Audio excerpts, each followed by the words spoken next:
Class fifth EVS chapter 9 up you go.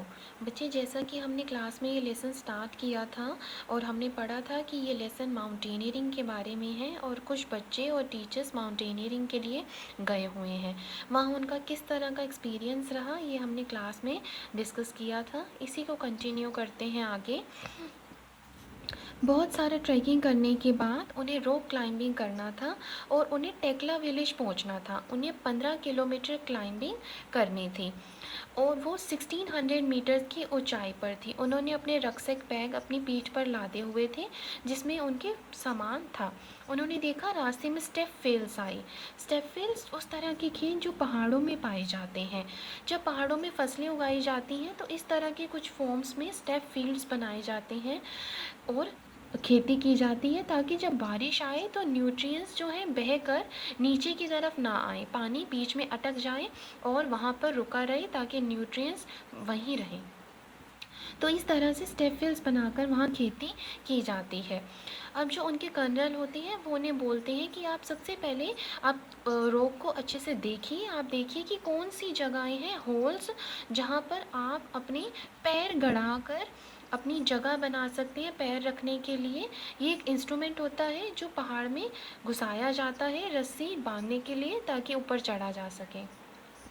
ये कुछ instruments हैं जो माउंटेनियरिंग में यूज़ होते हैं, जैसे helmets, boots, crampons, harness, ice screw, snow bar, tape sling, ये सारे यूज़ होते हैं माउंटेनियरिंग में। मैप्स, जीपीएस, मैस्टिक्स, ग्लव्स, बाइनोकुलर्स, ये सारी माउंटेनियरिंग के यूज़ किए जाते हैं चढ़ने के लिए। अब जब वो चढ़ने के लिए गए तो उनके जो कर्नल थे वो तो झट से चढ़ गए, लेकिन उनको दिक्कत आने लगी। तो उनके कर्नल ने बोला कि आप क्या करें, अपनी बॉडी को 90 डिग्री के एंगल पर रखें, कमर अपनी सीधी रखिए। ये देखिए, इस तरह से कुछ पहाड़ पर चढ़ा जाता है, कमर सीधी बिल्कुल 90 डिग्री के एंगल पर, ताकि हमको ज़्यादा प्रेशर फील ना हो। और पहाड़ पर उतरने के टाइम भी एक स्पेशल तरीका फॉलो किया जाता है। जब पहाड़ से नीचे उतरा जाता है तो जंप कर कर के नीचे उतरा जाता है। ठीक है, अब हमें कुछ देखना है क्वेश्चंस कि क्या कभी हम चढ़े हैं, क्लाइंब हमने किया है। यस, कभी आप छुट्टियों में जाते हैं तो अपने पेड़ पर क्लाइंब किया होगा। नानी के घर जाते हैं तो कुछ पेड़ पर बच्चे क्लाइंब करते हैं। अब एक फ़नी इंसिडेंट हुआ कि उनके साथ एक लड़की थी, खोंडोबी, उसको भूख लगी थी, उन्होंने कुछ खाया नहीं था तो वो फेंस से जंप करके खेत के अंदर घुस गई। अब उसने वहाँ से 2 कुकम्बर खीरे उठा लिए और भाग गई। तभी खेत की मालकिन भी उसके पीछे पीछे भाग आई और उनको पकड़ने लगी और वो खोंडोबी को अपनी लैंग्वेज में डांटने लगी। लेकिन उनको समझ में नहीं आ रहा था बाकी बच्चों को कि उसे क्यों डांटा जा रहा है, क्योंकि वो मीज़ो लैंग्वेज में बात कर रहे थे। फिर उन्होंने उन्हें सॉरी कहा और चीज़ को सेटल किया। अब अचानक से क्या हुआ कि उनका ग्रुप उनसे बिछड़ गया, तो वो ढूंढने लगे अपने ग्रुप को। तो वो डर गए कि उनका ग्रुप उनसे बिछड़ गया है। टॉर्च की लाइट में भी उन्हें कुछ दिखाई नहीं लेने लगा।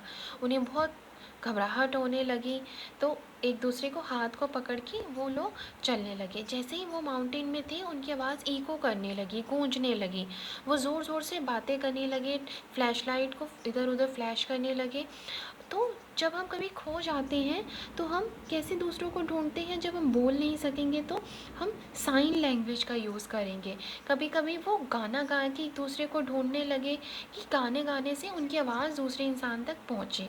तो कई बारी हम जब खो जाते हैं तो हम इस तरह की चीज़ों का यूज़ करते हैं। जब वो क्लाइंब करने के लिए जा रहे थे तभी वहाँ पर एक लड़की बिछेंद्री पाल आई उन ग्रुप के लीडर से मिलने के लिए। बिछेंद्री पाल आगे चलकर बहुत बड़े माउंटेनियरिंग बने। तो वो ब्रिगेडियर गान सिंह से मिलने के लिए आए थे, आशीर्वाद लेने के लिए। क्यों? क्योंकि वो एवरेस्ट पर चढ़ने के लिए सिलेक्ट हुए थे। तो आगे चल के वो बहुत बड़ी माउंटेनियरिंग पर्सन बने। माउंट एवरेस्ट पर चढ़ने वाली पहली भारतीय महिला बिछेंद्री पाल बने। तो आपने बिछेंद्री पाल के बारे में एक आर्टिकल तैयार करना है, ये आपकी एक एक्टिविटी है। ठीक है बच्चे, तो इस तरह से ये लेसन माउंटेनियरिंग से रिलेटेड है। कुछ फेमस माउंटेनियरिंग इसमें भी दी गई हैं बिछेंद्री पाल। माउंट एवरेस्ट जैसा कि आप जानते हैं 8848 मीटर्स पर है और वहाँ पर बिछेंद्री पाल चढ़ने वाले पहले फीमेल बने। तो इस तरह से वो भी अपना सफ़र कंटिन्यू करते हैं बच्चे, और अपना माउंटेनियरिंग एक्सपीरियंस गेन कर रहे हैं। तो ये आपका लेसन है माउंटेनियरिंग के बारे में। Thank you.